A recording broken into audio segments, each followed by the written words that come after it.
Ashamaar ka fuudhee jira maqaan kiyya Abdii jedhama odeeffannoo tokko tokko isinii kennuu barbaada tokkoffaa irratti kaardiin dijitaalaa niitaa kun haala kamiin dalagaa gatiin isaa meeqa akkamitti nu bira gahaa kan jettanii fi bu'aan isaa maali kanaan jettanii gabaabsee isinii deebisuudhaaf yaala tokkoffaa irratti kaardiin kun yeroo odeeffannoo keessan erga walitti qabattanii aappii keessan irratti yoo bilbila iPhone ta'ee gubbarratti asiin dura kanaa yoo itti qabdan notification akkana waan dhufuuf odeeffannoo keessan qooduu danda'a jechuudha. Odeeffannoon kun waa'ee dhaabbata keessanii waa'ee maqaa keessanii wantoota adda addaa lakkoofsa bilbilaa keessan kunni asirratti sooshaal miidiyaa agartan hundi akkaawuntii kiyya jechuudha. Fakkeenyaaf asirratti gara akkaawuntii LinkedIn kiyya isin geessa jechuudha. LinkedIn kiyya isin geessa jechuudha. Akkaawuntii kiyya gara akkaawuntii kiyya isin geessa. Namni sun LinkedIn kiyya dhufee odeeffannoo kiyya ilaalee yoo barbaade join profile gochuu danda'a jechuudha. Namni sun jechuudha.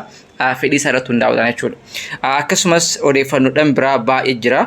Odeeffannoo sanii namoonni sunni argachuu danda'an jechuudha. Inni biraa immoo akkaawuntii kiyya yookaan immoo sooshaal miidiyaa biizines kaardii kiyya namni sun daawunloodii yoo godhe seef godhatee bilbila isaa keessaa guyyaa barbaade akka na qunnamu taasisaanii jechuudha. Yookaan immoo akka isin qunnamu taasisa.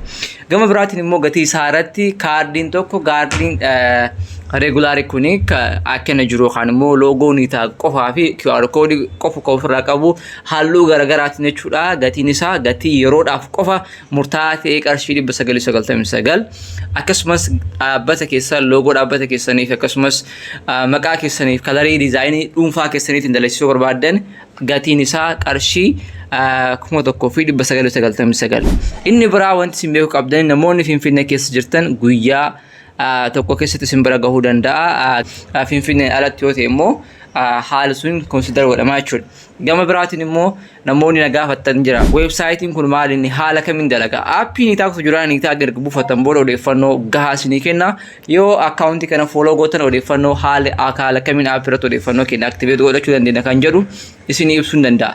Dabalataan odeeffannoo ani isinii kennuu barbaadu immoo maali inni kaffaltiin ji'a waggaan kaffalamu jira kanaan jettaniif namni kaardii tokko kana bitate akkasumas kaardii aappii niitaagiin activate godhe kaffaltiin tokko kaffalu hin jiru. Kan kaffalchiisu yoo kaampaanii guddaa taatanii kaampaaniin suni kaardii akkanaa 50 60 10 20 bakka tokkotti akkaawuntii tokko manage gochuu barbaadan maybe sunis kan kaffalamu kaardiidhaaf yeroo tokko kaffalamaa garuu iddoo itti platformii itti manage gotamaa isinii kennuuf platformii san qofaa fi kaffaltii fudhanna jechuudha. Niitaa yeroo ammaa kana keessatti namoonni haala kamiin dalagaa akkasumas waa'ee interest irratti akkasumas waa'ee trust irratti gaafii tokko tokko na gaafatanii turtanii keessaan galatoomaa isin jechuu barbaada. Garuu nuti yeroo hundaayyuu kan dalaynu waan jijjiirama yookaan diinagdeen irratti ta'ee bu'aa irratti teknooloojii irratti wantoota baay'ee fiduudhaaf dalayna.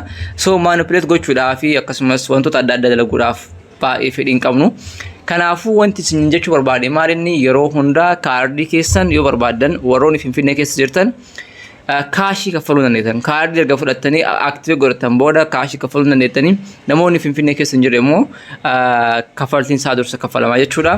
Akkasumas kaardiin customize Finfinnee keessa jiraatanii bakka biraa jiraatanii kaffaltiin isaa dursa kaffalama. Sababni isaa maal inni kaardii kanarratti odeeffannoon keessan waa'ee loogoon keessanii fi akkasumas maqaan keessan asirratti piriintii yoo ta'e piriintii kanarraa wanti isa baasu hin jiru waan ta'eef waan dhiqamee yookaan immoo remove ta'e irraa haqamu waan hin taaneef kaardiin sun yoo namni sun cancel godhe ol darsan kisaaraa ta'an irratti waan ta'eef kanaafuu dirqama kaffaltiin sun dursamee kaffalamuu qaba.